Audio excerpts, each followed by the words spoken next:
Alors, bonjour à tous. Bienvenue sur ce webinaire. J'espère que vous nous entendez bien. N'hésitez pas à nous indiquer dans le chat si vous nous entendez bien, si vous voyez bien notre écran. Normalement, c'est bon. On est parti pour 1 heure de webinaire pour qu'on vous présente différents questionnements pour démarrer votre stratégie climat et surtout pour qu'elle soit ambitieuse. Et donc, je suis aujourd'hui accompagnée de Guillaume et on va se présenter tous les deux. Alors, normalement, je vais pouvoir bouger les slides si ça fonctionne. OK. Hem, donc je m'appelle Louisiane et je suis, responsable des activités de conseil et d'innovation chez Écoterie. En 2 mots, ce qu'on fait chez Écoterie, c'est qu'on restaure, des écosystèmes, et notamment, des forêts, et on accompagne aussi les entreprises dans leur stratégie climat et ça, c'est notamment une offre qu'on a lancée en partenariat avec Samy et c'est pour ça que je suis accompagnée aujourd'hui de Guillaume. Ouais, merci Louisiane et bonjour à tous. Donc de mon côté, Guillaume, je suis responsable du pôle expertise climat chez Samy. Et donc Samy, en quelques mots pour ceux qui ne connaissent pas, on a trois métiers. On est déjà éditeur de logiciels, donc un logiciel de comptabilité carbone dont vous allez avoir un petit aperçu. On a également une activité de conseil en stratégie climat également, et enfin un métier de formation. Donc on propose des formations en comptabilité carbone et stratégie climat, ce qui est justement l'objet de notre échange d'aujourd'hui. Alors, je suis désolée, on a un problème de zapette visiblement, on va faire comme ça. L'idée aujourd'hui, c'est, on va avoir, 4 parties. En premier lieu, on va vous donner, et notamment Guillaume va vous donner, quelques éléments, sur, pourquoi, développer une stratégie climat, et quelles sont les différentes étapes d'une stratégie climat. Puis on va décliner, cette stratégie climat en 3 grandes parties. La première partie, sera autour du bilan carbone. Donc ce que c'est qu'un bilan carbone, qu'est-ce que ça représente? Est-ce que c'est obligatoire, réglementaire pour vous?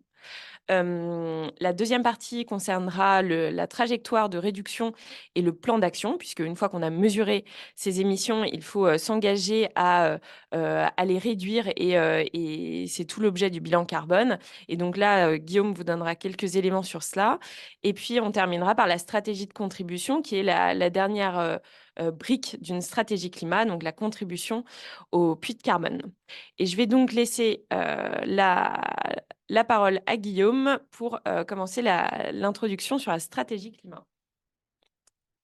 Oui, merci Louisiane. Je comprends comment ça fonctionne. Donc effectivement, avant de vous, détailler ce qu'il y a derrière, une stratégie climat, on comptait vous donner rappeler quelques raisons, les motivations qui peuvent vous pousser en tant qu'entreprise à vous engager à mettre en œuvre une stratégie climat. Et donc il y a plusieurs effectivement, bonnes raisons, de vous engager, d'ailleurs que vous soyez une PME, une ETI ou une plus grande entreprise. On en a listé 6 principales, on pourrait en mentionner d'autres, mais voici, ce qu'on a en tête. Donc il y a déjà un premier argument qui est d'ordre éthique ou moral. Donc là, voilà, les entreprises sont constituées, de citoyens qui doivent faire leur part, et contribuer à la décarbonation, de nos sociétés. Et donc à ce titre, bah, les entreprises sont invitées elles-mêmes à, mettre en œuvre une stratégie climat et réduire leurs émissions pour contribuer à ce projet global de société. Donc ça, c'est un argument effectivement d'ordre éthique. Mais là, ce qu'on veut surtout, mentionner, c'est qu'en fait, c'est dans l'intérêt aussi financier, des entreprises de s'engager dans des trajectoires de décarbonation. Donc c'est vraiment aussi pas tant par charité, mais, par intérêt que les entreprises, heu, doivent se fixer des objectifs de décarbonation. Et ça, notamment, ça se traduit par le fait que le changement climatique pose ce qu'on appelle un risque, de transition pour les entreprises.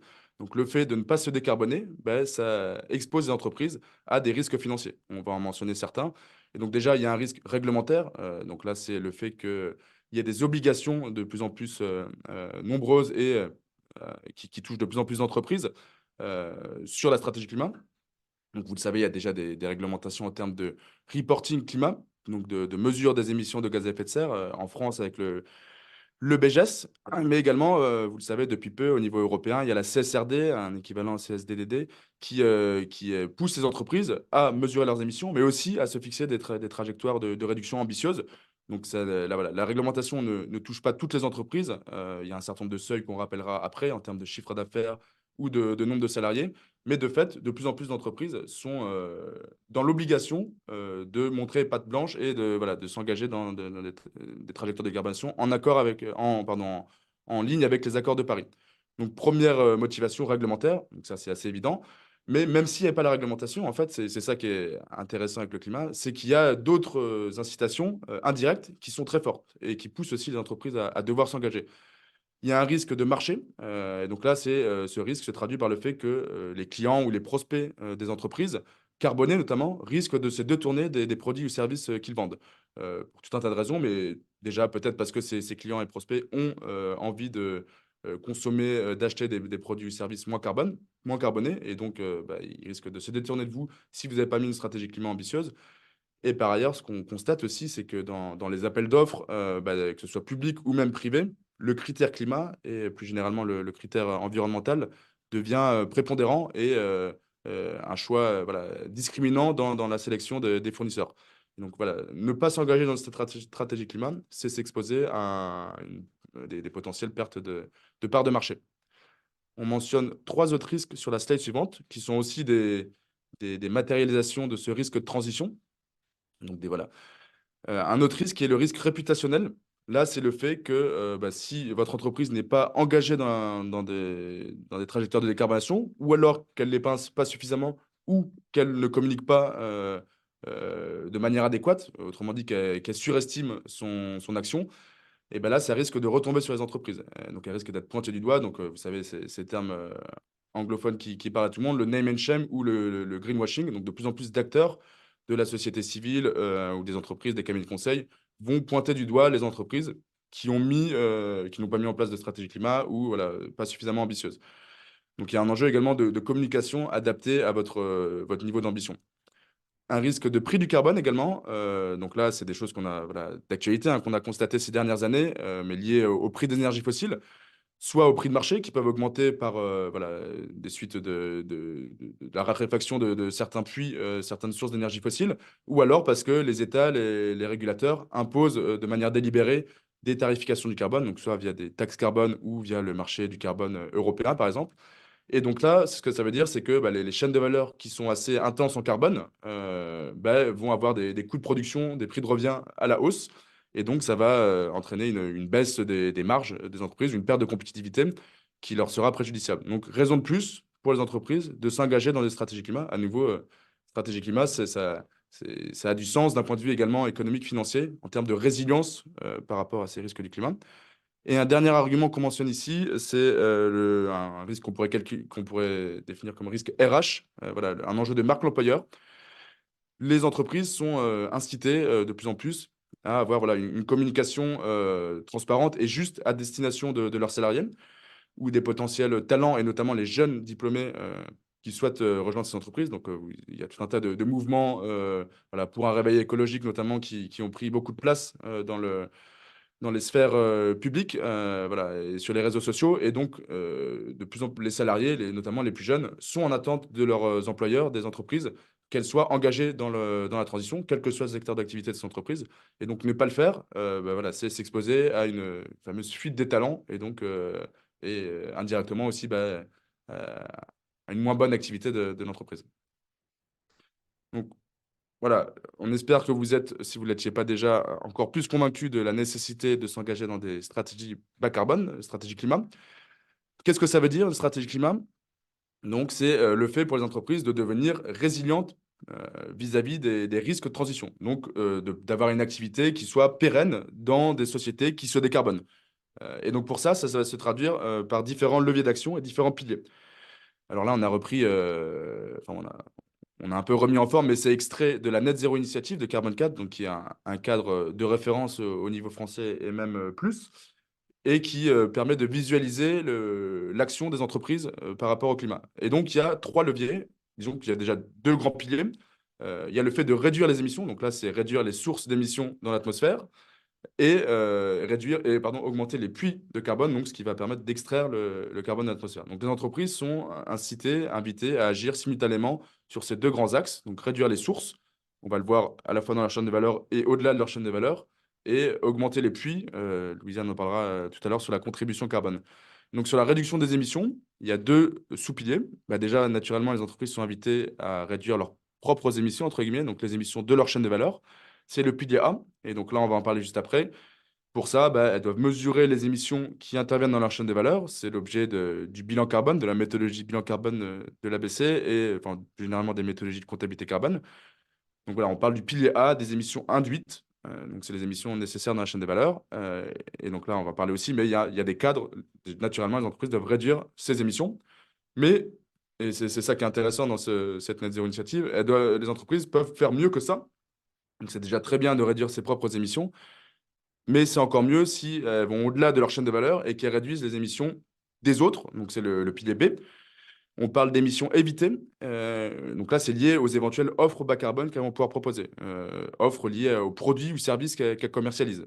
Donc voilà, là, ce que ça traduit, ce pilier B, c'est que si vous êtes une entreprise qui vend des produits ou des services qui contribuent plus généralement à la décarbonation de nos sociétés, donc si vous êtes une entreprise qui vend des vélos, voilà, qui vend de l'acier qui va permettre la construction d'éoliennes ou de vélos à nouveau, ou une entreprise de services bah, comme Ecotree ou Samy qui aide d'autres acteurs à se décarboner, et ben ça peut se traduire dans ce pilier B, dans les émissions évitées. Donc, c'est un autre indicateur qui mesure votre contribution, non pas dans votre propre chaîne de valeur, mais des acteurs de vos clients que vous accompagnez. Et donc ça, voilà, ce pilier B, pardon, les entreprises peuvent mesurer leurs émissions évitées et sont incitées à les faire croître, donc voilà, avoir une contribution croissante. Et donc le pilier C, on va en reparler, mais c'est la contribution au titre des puits de carbone, donc la séquestration de carbone. Donc là, les piliers A et B, on disait, c'était réduire les sources donc voilà, de nos sociétés, de nos économies vers l'atmosphère. Le pilier C, c'est capter le carbone qui est déjà dans l'atmosphère via des puits de carbone naturels ou artificiels. On parle d'émissions négatives ou de contribution au carbone. Et donc là aussi, les entreprises sont invitées à contribuer. Donc voilà. En résumé, réduire leurs émissions, pilier A, augmenter leurs émissions évitées, pilier B, et augmenter leurs émissions négatives, pilier C. Et on va détailler ces trois piliers.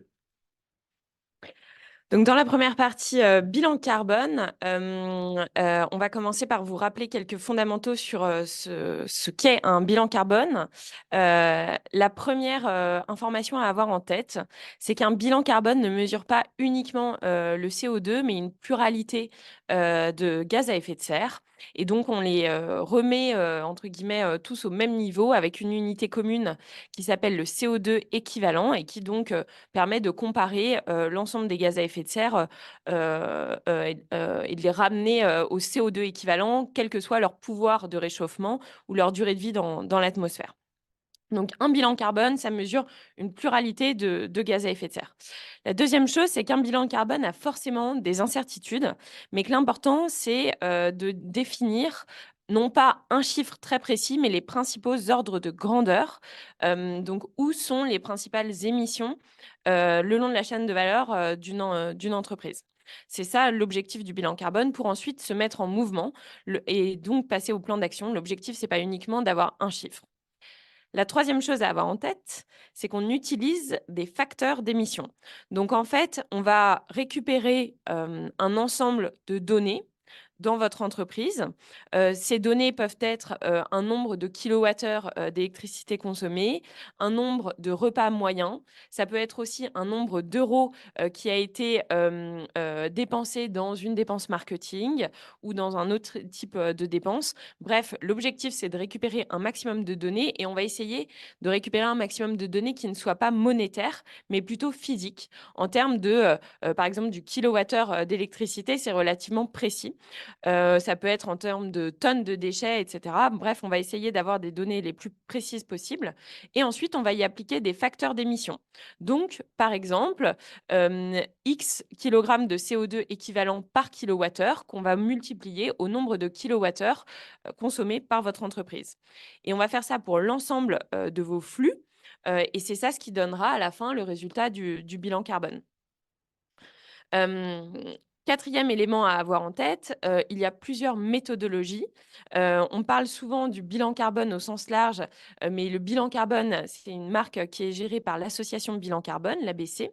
Mais il y a d'autres méthodologies telles que, par exemple, le GHG Protocol, qui est une méthodologie plutôt, à l'échelle internationale. Ces méthodologies, globalement, Il y a quelques petites différences, mais globalement, elles comptent, de la même façon. Ce qu'il faut avoir en tête, c'est, qu'elles vont présenter les résultats de façon, différente. Hem, voilà sur cette première slide. Et c'est très important d'avoir en tête aussi qu'un bilan carbone, il n'est pas fait pour, mesurer le volume d'émissions dont votre entreprise est responsable.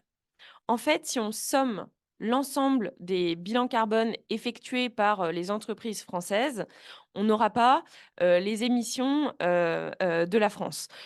Pourquoi? Parce qu'on va prendre en compte une pluralité, d'éléments et notamment tout ce qui se passe auprès de vos fournisseurs et vous imaginez bien que les fournisseurs travaillent avec plusieurs, entreprises, donc ça pourrait faire de la double comptabilité. L'objectif, c'est plutôt de prendre en compte l'ensemble de votre chaîne de valeur, donc depuis vos fournisseurs jusqu'à, l'utilisation de votre produit par vos clients et la fin de vie, de votre produit ou service, et d'avoir une idée de la dépendance aux émissions de gaz à effet de serre de votre entreprise. Mais important donc d'avoir en tête qu'on ne va pas, mesurer, enfin que les bilans carbone surtout ne sont pas, sommables. Donc, ça me permet de faire le lien avec, la notion des différents scopes. On prend en compte, 3 différents scopes, quand on mesure un bilan carbone. Le premier scope, c'est le scope 1, donc là, on revient à quelques fondamentaux que vous connaissez probablement, mais je vais passer rapidement dessus. Le scope 1, ce sont les émissions, directes, donc là où il y a des émissions directes sur votre, lieu, par exemple sur votre usine, la combustion, de gaz ou de fioul. Le scope 2, c'est plutôt, des émissions dites indirectes. Donc, ça va être la consommation d'électricité, entre autres. Vous utilisez de l'électricité, mais la consommation n'a pas forcément lieu sur, le site de l'entreprise. Et le scope 3, c'est tout le reste. Généralement, c'est très régulièrement, que ça concerne 80 du bilan carbone des entreprises, notamment des entreprises de services, bien évidemment. Et donc ça inclut toutes les émissions liées à, vos achats, et à la fin de vie, enfin toute l'utilisation de vos produits et services. Donc là, vous avez aussi, le transport, le fret et cetera. Vous voyez quelques éléments, pris en compte, mais donc c'est important d'avoir, cette vision globalement. On va prendre, en compte les émissions le long de la chaîne de valeur. Alors, on voulait revenir sur 2 petites réglementations, dont Guillaume a déjà commencé à parler. Le premier, c'est le décret BGES, donc là, on est sur, une réglementation, France, et il concerne, plusieurs entreprises, donc plusieurs types d'organisations. Donc les entreprises, privées de plus de 500, salariés, les entreprises de plus de 250, salariés en outre-mer, et vous voyez les établissements publics de plus de 250 salariés et les collectivités de plus de 50 000 habitants. Alors, qu'est-ce qui demande ce décret BGES? BGES étant bilan de gaz à effet de serre, d'émissions de gaz à effet de serre, eh bien, il demande aux entreprises de faire donc un bilan sur les scopes 1, 2 et 3. Le scope 3 pour les entreprises soumises à la DPEF, la déclaration de performance extra-financière. Il demande également un plan de transition. Et il doit être renouvelé tous les 3 ans pour le secteur public ou tous les 4 ans pour les entreprises. Et ensuite, il doit être publié, sur le site de l'ADEME. Ça, c'est sur, le côté France et donc c'est, depuis peu que le scope 3 et le plan de transition, c'est depuis cette année, sont inclus dans la réglementation. Important d'avoir en tête aussi la CSRD, qui elle, est, toute nouvelle puisqu'elle vient d'être mise en application, depuis 2024. Donc le reporting qui aura lieu, début 2025 sur l'exercice, 2024, devra inclure, une pluralité d'éléments. La CSRD, elle est à l'échelle européenne. Elle va concerner à peu près 50 000 entreprises et donc vous voyez les différents types d'entreprises, concernées et elle contient, 12 normes, dont le SRS E1 qui est, la norme pour le climat. Donc vous pouvez, taper, sur internet ESRS E1 et vous aurez, tous les éléments, qui incluent, cette norme. Mais cette norme, globalement, quelques éléments qu'elle va demander, c'est, la publication des entreprises, sur leurs émissions du scope 1, 2 et 3. sur la méthodologie GHG protocole qu'on évoquait tout à l'heure, la réalisation d'un plan de transition, les politiques et ressources associées à ce plan de transition, quelques objectifs aussi sur, enfin les objectifs de l'entreprise sur non seulement l'atténuation, mais aussi l'adaptation, aux conséquences du dérèglement climatique, le financement de crédits carbone et de puits de carbone, des impacts, l'identification des impacts financiers, liés aux risques, et opportunités, du dérèglement climatique et de la prise en compte du climat dans la stratégie de l'entreprise. Bref, il y a plein d'autres éléments comme la mise en place d'un prix interne du carbone. Vous verrez, les différents éléments. Mais donc, tout ça pour dire qu'à l'échelle européenne, le SRSE1 va inciter la prise en compte des sujets, climat. Je vais laisser maintenant la parole à Guillaume qui va, passer à la deuxième étape une fois qu'on a réalisé un bilan carbone, qui est la trajectoire de réduction. Merci Louisiane. Et donc on l'a dit en effet, souvenez-vous, ce pilier A de la NZI, les entreprises sont, incitées, à réduire leurs émissions. Et donc, tout l'enjeu, c'est de savoir, de combien, comment, et on va donner quelques éléments de réponse, dans cette partie. Et donc il y a un cadre qui fait, référence, au niveau international, justement qui permet de répondre à la question aux entreprises de savoir quels sont les objectifs de réduction ambitieux qu'elles peuvent se donner pour être alignées avec les accords de Paris. Et donc c'est voilà, ça permet, de dire, à chaque entreprise dans quelle mesure elles doivent faire leur part, à la décarbonation et contribuer à cette réduction des émissions au niveau global. Donc l'initiative SBT, Science Based Target, donc objectif aligné avec la science, c'est ce cadre de référence au niveau international, mais qui fait voilà, qui est aussi intéressant pour les entreprises situées en France. Voilà, en France, il y a aussi la stratégie nationale bas carbone qui fixe les budgets carbone par secteur d'activité et qui peut être une référence intéressante pour les entreprises pour savoir dans quelle mesure et de combien elles doivent réduire leurs émissions. Mais disons que la SBT est un peu le cadre universel. Et voilà, quelques chiffres qui témoignent de ce caractère universel, de cette référence. Donc, vous voyez, là, c'est les chiffres qu'on a repris sur le site de l'initiative Science Based Target. Il y a plus de 7000 entreprises à date qui sont engagées, enfin, voilà, qui veulent s'engager en tout cas. Il y en a 4353 exactement, donc plus de 4000 qui ont déjà des cibles, des objectifs SBT qui ont été validés, donc voilà, qui se sont engagés formellement, qui ont soumis ces objectifs auprès de l'initiative. Et vous voyez que, bon, on en parlera pas, enfin, plus dans un second temps, mais on peut également, les entreprises peuvent également se fixer des engagements dits net zéro, donc de neutralité carbone. L'initiative SBT propose un cadre en ce sens et il y en a également là un peu plus de 2700 qui se sont engagés. Donc vous voyez un nombre croissant d'entreprises, une croissance assez exponentielle et c'est des entreprises de toute taille, historiquement plutôt des grosses entreprises, mais de plus en plus de PME et ETI se fixent des objectifs de décarbonation validés par cette initiative, donc qui permettent en quelques mots de donner un label et de s'assurer que ces objectifs sont ambitieux voilà, et permettent aux entreprises d'avoir des niveaux d'engagement alignés avec les accords de Paris. Et on va détailler tout de suite effectivement comment se traduisent ces objectifs. Parce que bah, il y a une certaine voilà, complexité, disons que c'est pas.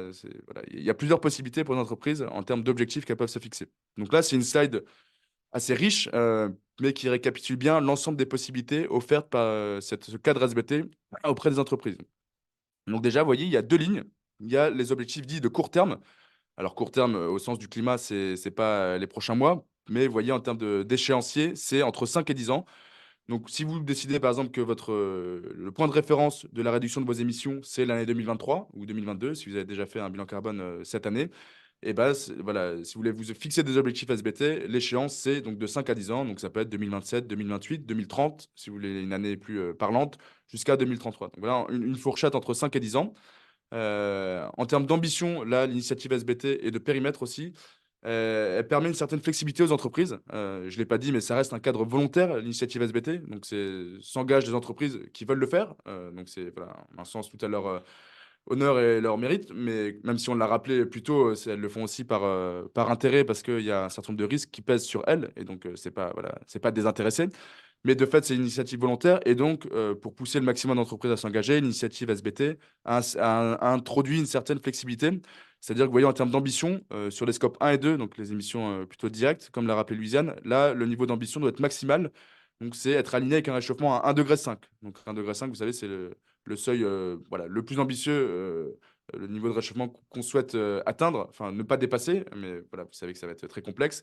Et donc sur les émissions directes, les entreprises doivent être très ambitieuses parce qu'elles ont la main dessus, en quelque sorte. Et sur le scope 3, donc les émissions de leur chaîne de valeur, fournisseurs et clients, là, il y a un niveau d'ambition un peu moindre, c'est le niveau d'ambition dit well below 2 degrés. Donc voilà, les réductions peuvent être pardon, un petit peu inférieures. En termes de périmètre, sur les scopes 1 et 2, vous voyez, c'est 95% des émissions qui doivent être, auxquelles doivent être attachés des objectifs de réduction. Et sur le scope 3, là aussi, il y a une certaine flexibilité. Ça peut être que 2 tiers, entre guillemets, des émissions. Donc, un tiers des émissions peuvent être non couvertes par des objectifs de réduction. Et ça, c'est dans le cas où le scope 3 pèse plus de 40% du total. Et enfin, en termes de méthode, là aussi, hein, vous savez, au niveau mondial, c'est assez simple, hein, les émissions doivent baisser en absolu d'environ 5% par an.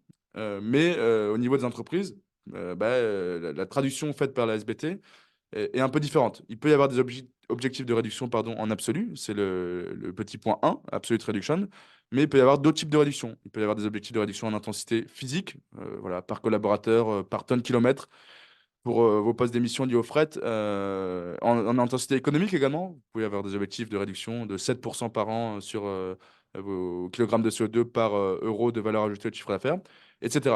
En engagement fournisseur, donc vous pouvez enfin, dire que en 2025, 20% de vos fournisseurs seront eux-mêmes engagés SBT. Ça, c'est aussi une possibilité qui est recevable du point de vue de cette initiative. Donc, un ensemble de méthodes qui peuvent être combinées. Et donc, c'est là aussi tout le rôle des coteries SAMI de vous accompagner pour choisir le meilleur mix d'objectifs en fonction de votre contexte. Et donc, voilà, il y a cette réflexion à avoir sur les objectifs que vous pouvez vous fixer pour être le plus ambitieux possible. Mais forcément, et on va en parler tout de suite, ces objectifs, ils devront être mis en parallèle d'un plan de transition pour que ces objectifs soient atteignables. Parce que c'est une chose de se fixer des objectifs qui soient ambitieux, c'est très bien, mais il va falloir mettre en parallèle, avoir la traduction concrète en termes de plan d'action, de changement qu'il faudra faire au sein de votre activité. Et donc là, vous avez un aperçu du logiciel SAMI, justement, qui permet de piloter cette trajectoire climat et de comparer des trajectoires projetées dans le temps de vos émissions qui intègrent vos taux de croissance prévisionnels, si vous avez l'intention de croître, et les bénéfices liés à l'ensemble des actions de réduction que vous allez mettre en œuvre sur chacun des postes d'émissions, locaux, fret, intrants, etc. Et donc ça, ce logiciel permet de faire une évaluation de ces bénéfices et de tracer, d'anticiper, d'imaginer ce que seront vos émissions dans le temps et donc de confronter cette trajectoire projetée à la trajectoire de réduction imposée alignée avec les objectifs que vous êtes fixés. Et donc, c'est cette connexion et ces allers-retours qu'on va pouvoir faire entre plan d'action et objectifs qui vont vous permettre de vous fixer une trajectoire, une stratégie climat qui soit ambitieuse et surtout qui soit réalisable. Et donc, justement, sur le plan de transition, comment le faire? Donc, voilà, là, en quelques mots, ça va être assez bref, mais forcément, la première étape va consister en l'identification des postes stratégiques de réduction et de vos principaux leviers d'action. Donc ça, ce sera assez naturellement lié à vos principaux postes d'émission que vous aurez analysés lors du bilan carbone. Mais c'est pas forcément, enfin voilà, il n'y a pas forcément une traduction parfaite entre importance du poste d'émission en termes d'émission et levier d'action. Parce qu'on va le voir que il y a un certain nombre d'arbitrages qui vont être faits et les actions de réduction que vous allez mettre en œuvre ne sont pas forcément celles qui portent tout de suite sur les principaux postes d'émission. Voilà, donc vous allez sélectionner les actions les plus pertinentes en combinant ces différents critères. Il y aura effectivement le potentiel de réduction. Donc ça, c'est un élément forcément du premier ordre hyper important. Mais il va falloir arbitrer avec d'autres critères, notamment l'attrait de vos collaborateurs, parce que, enfin, ou plus généralement de vos parties prenantes. Tout le monde devra être aligné et parce que voilà, si vous choisissez des actions mais qui ne pourront pas être mises en œuvre, ça n'a pas d'intérêt. Donc il faudra qu'il y ait un consensus entre vos collaborateurs, les parties prenantes, les fournisseurs pour que ces actions effectivement se mettent en œuvre. Et donc, il pourra y avoir effectivement des arbitrages entre les actions qui ont les plus forts potentiels, mais qui peuvent, par exemple, être liées à des changements de business model et des aspects d'ordre financier, le coût des actions, l'acceptabilité, on l'a dit par les parties prenantes, les délais de mise en œuvre. Et donc, c'est toutes ces réflexions que vous allez devoir faire et qui vous permettront d'aboutir à un plan d'action à la fois ambitieux et qui pourra être mis en œuvre parce que accepté par l'ensemble des salariés. Et donc, voilà, deux grands types d'actions qu'on voulait mentionner ici. C'est plutôt deux types d'approches qui, en général, seront nécessaires, devront être combinées pour justement aboutir à un plan de transition suffisamment ambitieux pour atteindre vos objectifs. Donc, on peut distinguer des approches dites incrémentales. Donc là, c'est ce qu'on a globalement tous en tête, hein, c'est de l'amélioration continue. Et ce que font déjà beaucoup d'entreprises, donc c'est d'améliorer les process existants via de l'efficacité énergétique, voire de la sobriété, donc des petits gestes, mais ça peut être aussi d'investir dans des nouvelles technologies performantes, donc des actions qui ont un impact non négligeable, mais ce n'est pas des changements en profondeur dans l'activité d'entreprise. Et donc, ça, voilà, c'est quelque chose qui va en général être assez facilement accepté, qui peut être mis en œuvre donc, plutôt facilement, mais qui sera insuffisant pour atteindre les objectifs les plus ambitieux. Et donc, il faudra combiner ces approches incrémentales avec des approches plus transformatives. Donc là, c'est vraiment changer le business model de l'entreprise et la manière, transformer la création de valeur. Donc là, on peut mentionner quelques exemples, mais c'est le fait de développer de nouvelles offres, de nouveaux modèles d'affaires, par exemple, la location, donc quelle que soit votre activité. Donc voilà, plutôt que vendre des produits, vendre des services, donc s'engager dans l'économie de la fonctionnalité, relocaliser la chaîne de valeur. Donc là aussi, c'est des actions qui sont beaucoup plus impactantes, mais complexes à mettre en œuvre. Donc voilà, relocaliser dans des pays où les mix énergétiques sont moins carbonés, éco-concevoir ses produits et services. Donc c'est l'ensemble de ces actions dites transformatives qu'il faudra également mettre en œuvre, en plus de l'approche incrémentale. Et peut-être, je vois qu'on a quelques minutes d'avance. Si juste tu peux nous donner quelques éléments sur la prise en compte des parties prenantes et comment est-ce qu'on fait pour, parce qu'effectivement, c'est elles qui vont être actrices du changement, et comment est-ce qu'on fait pour les intégrer et faire ce bon choix entre qu'est-ce qui est vraiment pertinent à faire, comment est-ce qu'elles, elles vont s'emparer du sujet et aider l'entreprise à se transformer. Oui, vaste question, parce qu'en fait, il y a plusieurs parties prenantes. Disons qu'il y a déjà les parties prenantes internes à l'entreprise. Donc là, ça va être les salariés et les différents métiers.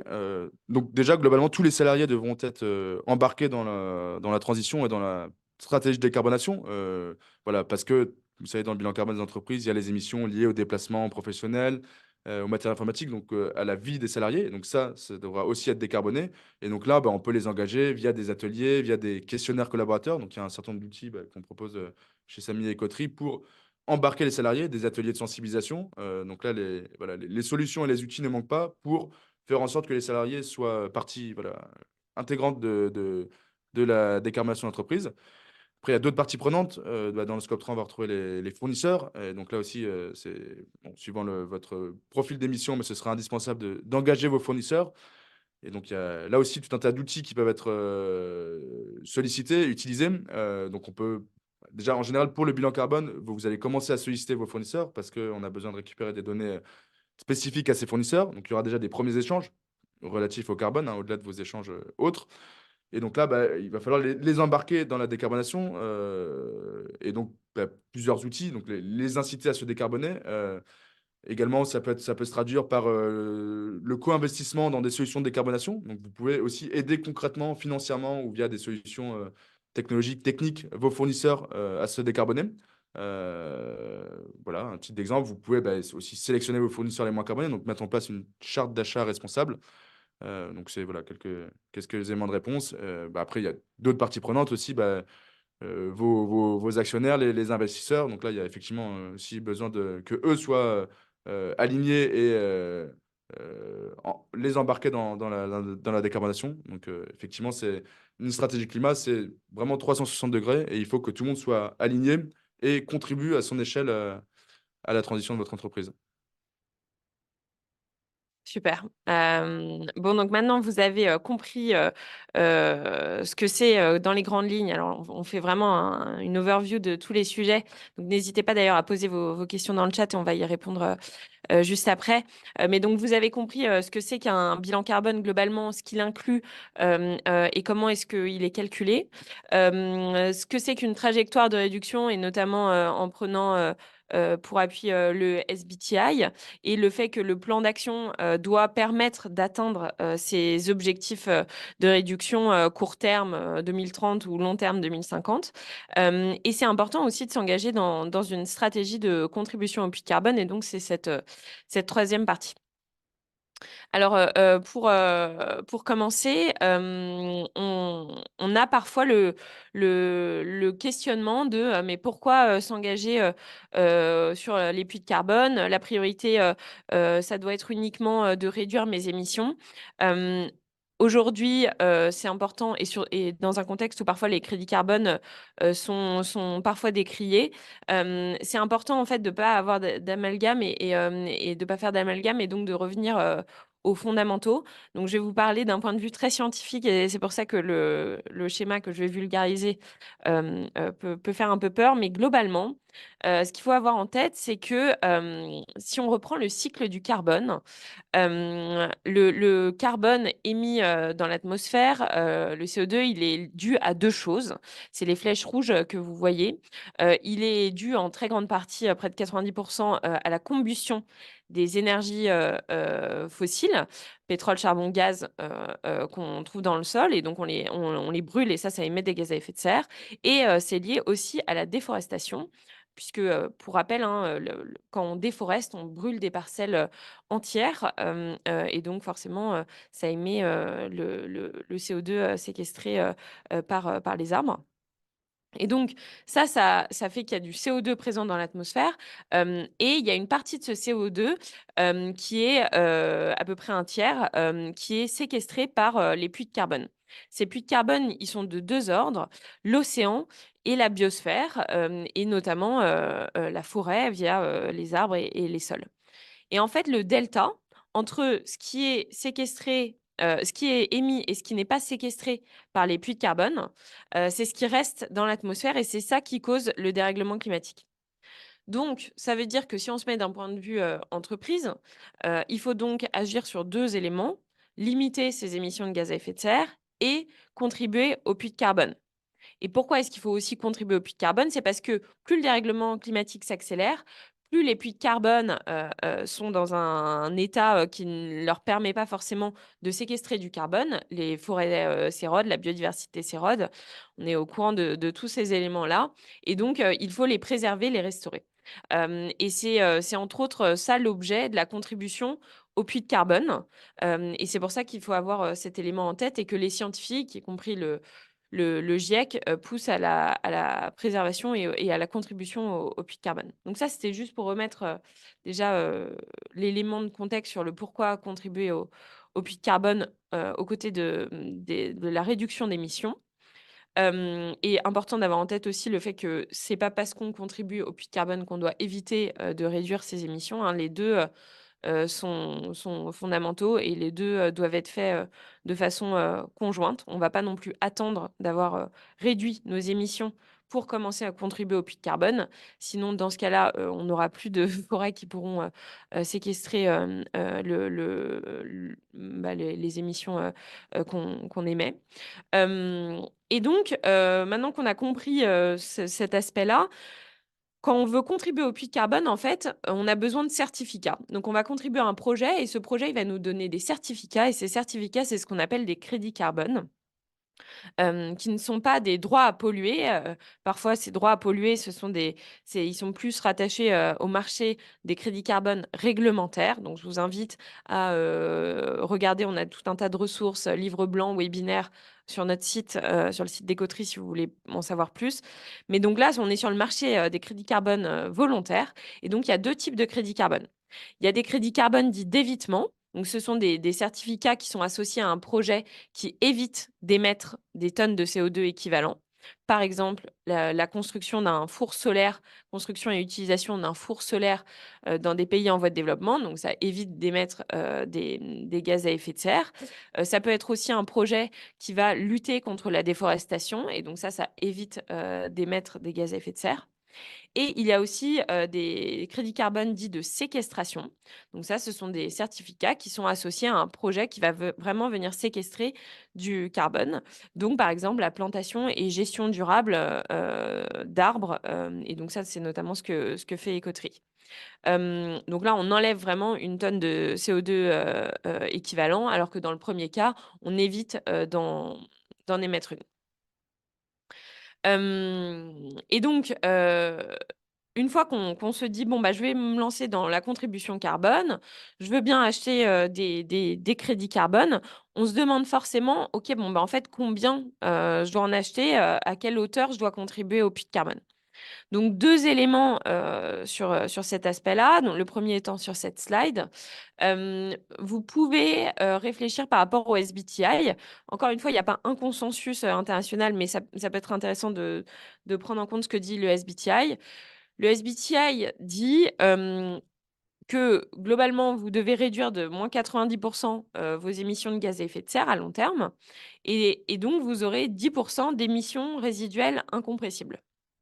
Ces 10 d'émissions résiduelles incompressibles, il faut venir, on aura tous, hein, toujours des émissions incompressibles. C'est impossible d'avoir une entreprise, qui est à 0 tonnes de CO2 équivalent et donc ces émissions incompressibles, il faut venir les compenser avec des crédits carbone de séquestration, et dits de haute qualité. Donc ça veut dire minimum 10 d'émissions, qui vont être, compensées et si vous voulez aller au-delà, vous pouvez. Dans ce cas-là, c'est de la contribution à la neutralité carbone planétaire et là, ça peut être via tout type de projet, donc des crédits carbone de séquestration ou d'évitement. Et là, ça me permet de faire un petit, aparté pour rappeler qu'on ne doit pas considérer la neutralité carbone à l'échelle de son entreprise. Une entreprise ne peut pas dite être, neutre en carbone d'après la science, mais contribuer à la neutralité, carbone planétaire. Donc ça, c'est ce que dit le SBTI. Un autre cadre, plutôt, français, celui du Net Zéro Initiative, dit lui, que ce qui peut être intéressant, c'est d'utiliser, les ratios du territoire. Donc si on regarde, la seconde ligne, de ce tableau, on a les ratios, en France de, les ratios entre ce qui est séquestré et ce qui est, émis. Et donc là, vous voyez, un ratio qui oscille entre 11 en 2025 et 100 à long terme. Pourquoi? Parce qu'aussi les émissions doivent diminuer, à long terme.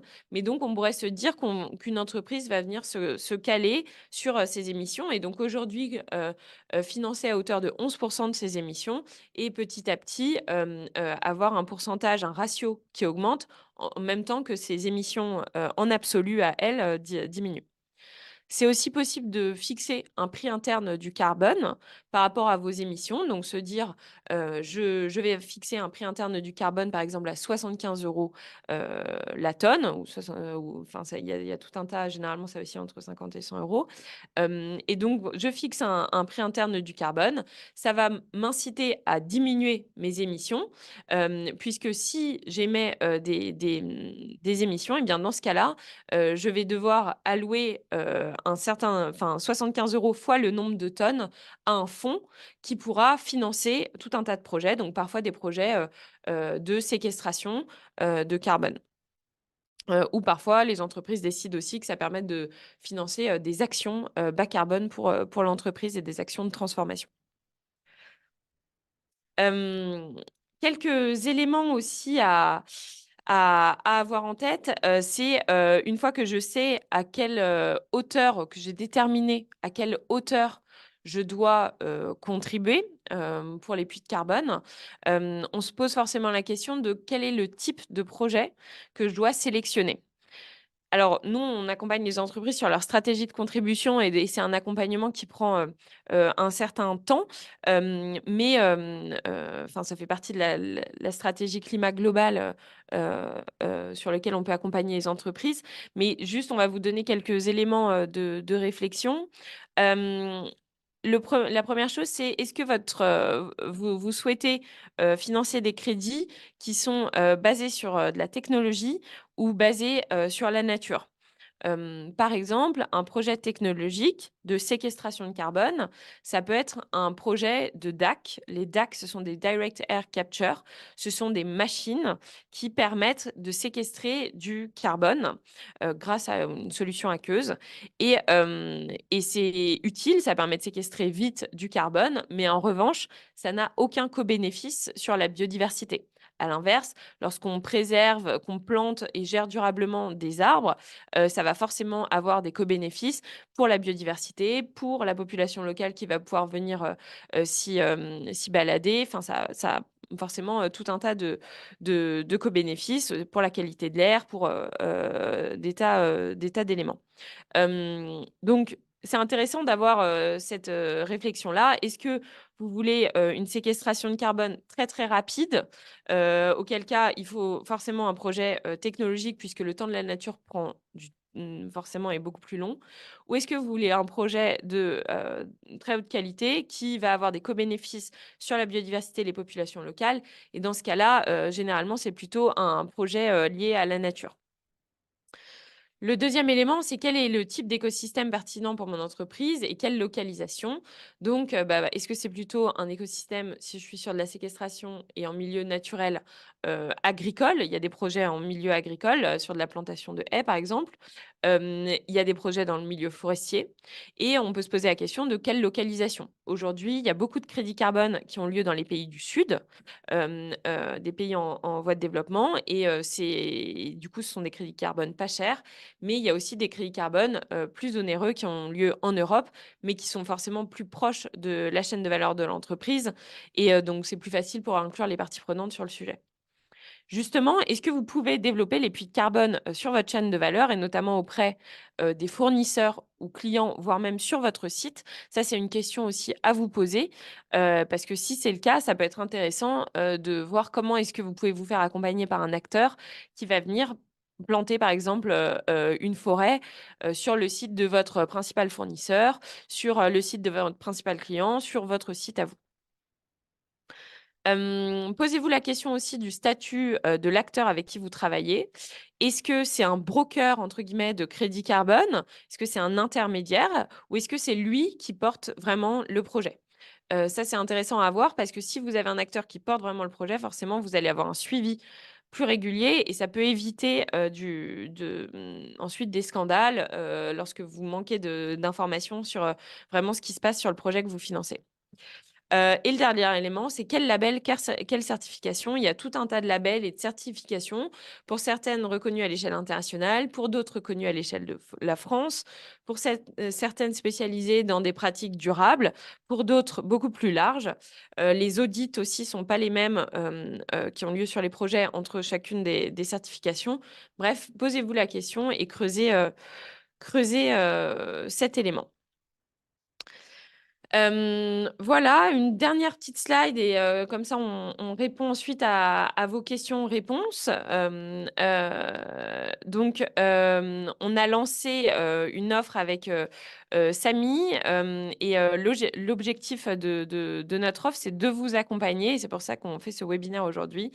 C'est de vous accompagner dans votre stratégie climat, globale. Notre partenariat, il est né du fait que Samy, a une réelle expertise dans le développement du logiciel. Aujourd'hui, ils ont un logiciel, particulièrement, performant, notamment pour la collecte de données, la visualisation, du bilan carbone, et leur logiciel est conforme à la méthodologie de bilan carbone et donc ça, c'est le logiciel qu'on utilise, nous, consultants, pour vous accompagner, dans votre bilan carbone. Donc en fait, c'est tout simplement l'interface entre vous, clients, et nous, les consultants, qui allons, ensuite vous accompagner dans la collecte, le calcul du bilan carbone, la stratégie de réduction et la stratégie de contribution. Hem, donc ça c'est l'objectif, de notre, accompagnement. Alors on a plusieurs, éléments. Si tu veux, tu peux commencer Ouais. par répondre. Donc, il y avait des questions. Première, différence entre GLG protocole et bilan carbone. En quelques mots, elles sont assez mineures et peu nombreuses, mais c'est sur voilà, la manière de compter les émissions des immobilisations. Dans un cas, c'est amorti pour le bilan carbone et pas pour le GHG protocole. Le scope 2 aussi, les émissions d'électricité, il y a deux approches possibles dans le GHG protocole et une seule pour le bilan carbone. Voilà, des petites différences un peu techniques, des postes qui vont être optionnels dans le GHG protocole, mais qui ne le sont pas dans le bilan carbone. Mais voilà, globalement, c'est deux cadres qui ont beaucoup de points communs. Il y avait une deuxième question sur les objectifs en intensité sur le scope 3. Effectivement, on était passé assez rapidement. Et donc sur le scope 3, il y a deux types d'objectifs en intensité. Donc on a dit physique ou économique. Donc objectif en intensité physique, c'est voilà, émission intensité par collaborateur ou par produit, par exemple. Économique, donc par euro de valeur ajoutée au chiffre d'affaires. Et dans les deux cas, l'objectif SBT est le même, c'est moins 7% par an. Donc c'est assez simple à retenir. C'est donc une contraction en absolu, enfin une contraction de l'intensité. Voilà, donc c'est assez simple. C'est assez ambitieux parce que moins 7% par an, il faut les atteindre. Mais par contre, la limite qu'on peut mentionner ici, c'est que c'est pas adapté à chaque entreprise parce que, enfin, voilà, si vous êtes assez bon déjà d'un point de vue carbone, bah, vous aurez le même objectif que quelqu'un qui part avec une intensité très élevée. Dans les deux cas, c'est moins 7%, donc c'est voilà, c'est discutable d'un point de vue justice et efficacité économique, mais voilà, moins 7% par an. Euh, je ne sais pas, Louisiane, si tu veux répondre à la question sur le prix interne, la démarche pour fixer un prix interne du carbone en entreprise. Est-ce qu'il y a une méthodologie ou un guide? Il y a ouais, des possibilités d'accompagnement. Enfin, dans le cadre de missions de conseil, on peut accompagner. Alors, je ne suis pas un expert, mais on peut mentionner quelques éléments de réponse. Bah après, voilà, plusieurs façons de faire. Ça peut être descendant. Si vous avez un budget en euros, voilà, 1 million d'euros consacré, ça peut fonctionner de cette manière et on peut traduire l'équivalent en prix interne de cette manière. Ou alors, effectivement, on peut partir de vos émissions et fixer le prix interne bah, suivant les cibles qui sont attendues aussi au niveau français et au mondial. Donc, voilà, on sait qu'au niveau français, par exemple, la valeur tutélaire du carbone, c'est environ 100 euros par tonne. Et donc, on peut avoir ce fonctionnement. Voilà, donc soit à partir d'un montant que vous êtes prêt à investir, ou alors de manière plus remontante à partir de vos émissions, ou alors en fonction des réductions qu'il faut atteindre, eh ben, on sait qu'il y a différents coûts à la tonne de CO2 évité par action. Et donc là, vous pouvez fixer le prix interne en fonction bah, du coût marginal qui vous permettra d'atteindre vos réductions cibles. Et une autre question un peu technique, est-ce que le géogaz, donc j'imagine que c'est garantie d'origine gaz, est accepté dans une démarche de réduction du scope 1? Bon point. Donc, effectivement, les émissions liées au gaz, c'est le scope 1, vos émissions directes. Et alors, j'ai un petit doute. C'est à coup sûr dans le bilan carbone, dans le GHG protocole, pardon, ce sera accepté parce enfin, voilà, ils ont une certaine flexibilité sur ces approches dites market-based. Donc, si votre fournisseur de gaz vous certifie que c'est un approvisionnement en gaz renouvelable, biogaz, donc ça sera accepté. Pour le bilan carbone, je dirais plutôt que non parce que le bilan carbone a une approche vraiment émission du gaz qui vous est approvisionné physiquement. Et donc là, ce sera le gaz naturel du réseau français avec une petite part de biogaz. Mais voilà, ce sera moins possible de le valoriser. Ouais. Alors, on avait une question sur pourquoi il y a un écart aussi important entre les 10% de séquestration côté SBTI et les pourcentages du Net Zero Initiative. Donc, en fait, il n'y a pas tant que ça de différence. Ce que dit le SBTI, c'est que globalement, il faut arriver à réduire ses émissions de 90%. Et donc, les 10% d'émissions résiduelles incompressibles, il faut venir les compenser chaque année. Et à l'inverse, ce que dit le Net Zero Initiative, c'est que le ratio entre séquestration et émissions va changer chaque année. Donc, puisque les émissions sont supposées diminuer, à la fin, on se retrouve avec effectivement un ratio de 100% de contribution de séquestration par rapport aux émissions émises. Donc, globalement, là, à date, aujourd'hui, on est sur 10% pour le SBTI et 11% pour le Net Zero Initiative. Et petit à petit, le ratio du Net Zero Initiative, il arrive à 100%. Mais globalement, c'est parce que les émissions diminuent. Mais en fait, globalement, c'est plutôt proche. Comment SBTI considère les objectifs de croissance d'une entreprise et la neutralité carbone? Pareil que ça veut dire qu'on n'ouvre plus de nouvelles usines si engagement pour une neutralité carbone. Tu réponds à ce... Ouais, je peux tenter une réponse.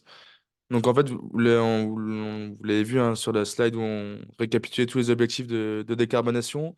Mais en fait, de SBTI, si une entreprise se fixe un objectif en absolu bah, de moins 4,2% par an, bah, en fait, la trajectoire en absolu va prendre en compte la croissance. Donc, en fait, une entreprise peut choisir de croître, mais par contre, ça compliquera d'autant sa réduction possible des émissions en absolu. Donc, voilà, SBTI est enfin, ne mentionne pas la croissance en tant que telle, est assez agnostique. Mais par contre, une entreprise qui fixe des objectifs en absolu, on aura beaucoup plus de difficulté à les atteindre si elle croit. Mais voilà, après, c'est de son ressort et c'est à elle de juger si elle sera en mesure de réduire de 4% par an tout en ayant une croissance positive. Mais voilà, SBTI ne mentionne rien spécifiquement à ce sujet. Et peut-être sur la notion de la neutralité carbone, je vous invite à regarder la différence entre neutralité carbone et net zéro. Mais pour information, neutralité carbone, le SBTI dit aussi que ça doit être pensé à l'échelle d'une contribution à la neutralité carbone planétaire. À l'inverse, en soi, la notion, la sémantique derrière neutralité carbone, elle n'implique pas forcément une réduction des émissions de gaz à effet de serre. Alors que le net zéro, lui, implique une diminution des émissions de gaz à effet de serre et la contribution via des projets de séquestration au puits de carbone. Donc, la notion de neutralité carbone, le SBTI l'utilise, mais uniquement à l'échelle planétaire, mais elle est quand même questionnable. Aujourd'hui, on dit plutôt qu'il faut tendre vers le net zéro. Comment savons-nous que notre stratégie est ambitieuse? Je pense que c'est une question très large et n'hésite pas à abonder. Là, on vous a donné quelques éléments. Je pense qu'il faut prendre en compte tous ces éléments. Donc, bien faire son bilan carbone, améliorer la collecte chaque année pour avoir des données de plus en plus fiables, avoir des objectifs de réduction qui soient ambitieux et basés sur la science, donc compatibles avec le SBTI et un plan d'action associé pour atteindre ces objectifs-là. Ce plan d'action doit bien évidemment inclure les parties prenantes, et c'était l'objet de ce que disait Guillaume tout à l'heure, et contribuer aussi à la séquestration de carbone. Et ensuite, vous avez tous les éléments aussi. N'hésitez pas à regarder ce que dit le SRS E1 de la CSRD, où vous allez voir tous les éléments d'une stratégie climat, ou le Net Zero Initiative aussi, qui vous donnera plein d'autres éléments. Ouais. Il y a une question sur les subventions françaises et européennes pour booster les plans de transition. Donc là, il faudrait tout un webinaire sur les aides à l'investissement et à la décarbonation, mais on peut en mentionner quelques-uns. Bah, la BPI, notamment, donc la Banque publique d'investissement française, propose un certain nombre de produits, voilà, de soutien au financement dans des projets de décarbonation. Il y a tout un tas de DIAG, ce qu'ils appellent les DIAG, donc DIAG écoflux, éco-conception, qui vous permettent à la fois déjà de faire plutôt des diagnostics, mais aussi de faciliter votre décarbonation. Et après, il y a le mécanisme notamment des certificats d'économie d'énergie qui peut être une source de financement là pour des projets de réduction de vos consommations d'énergie. Voilà, et puis, il y a des entreprises aussi qui peuvent vous accompagner spécifiquement sur ces sujets de financement à la décarbonation. Mais effectivement, il y a tout un tas de financements possibles. Est-ce qu'on a le temps pour encore une ou quelques questions? Ouais. Existe-t-il ou y aura-t-il des pénalités pour le timing de plan de transition? Alors, voilà, je suis pas expert sur ce sujet, mais je sais que sur la CSRD et l'équivalent, alors, si je me trompe pas dans l'acronyme CSDD, qui impose un plan de transition pour certaines entreprises, il y a effectivement des pénalités à destination de celles et ceux qui ne respectent pas ce cadre. Sur l'initiative SBT dont on a parlé, c'est un cadre volontaire, donc là, il n'y a pas de pénalité financière pour les entreprises qui n'atteindraient pas leurs objectifs de décarbonation, ou pour celles qui ne s'engageraient pas, vu que c'est un cadre volontaire. Euh, mais voilà, disons que les pénalités, elles seront beaucoup plus indirectes, comme on a dit, avec ces risques de transition. Et donc, c'est plutôt bah, voilà, le marché, les clients, voire les actionnaires et les fournisseurs qui risqueraient de se détourner des entreprises qui ne se décarbonent pas. Donc, il peut y avoir des pénalités directes, en effet, mais c'est surtout tout l'écosystème qui risque de vous pénaliser si vous ne vous décarbonez pas bien. Et peut-être pour abonder, donc aujourd'hui, il n'y a pas encore les informations sur les amendes qui seront mises en place en France pour la CSRD. Donc, on ne connaît pas encore cet élément-là. Une dernière question et on arrête. Donc, pour développer, la question, c'était est-ce qu'en gros, on peut développer une stratégie de contribution carbone inférieure à 10% des émissions? Aujourd'hui, les recommandations, elles sont plutôt autour de 10%. Une autre possibilité qui est faite parfois, donc, c'est de fixer un prix interne du carbone ou d'imaginer un pourcentage de contribution par rapport au chiffre d'affaires de l'entreprise. Par exemple, 1% du chiffre d'affaires de l'entreprise entreprise qui va dans la contribution au puits de carbone. Donc, selon votre entreprise, ça peut être intéressant de voir les différents scénarios et ce qui est compatible, par rapport à vous. En tout cas, c'est sûr que, faire, le minimum sera toujours que, ne pas, contribuer, du tout. Mais aujourd'hui, les recommandations, elles sont plutôt autour, de 10 des émissions, d'une entreprise.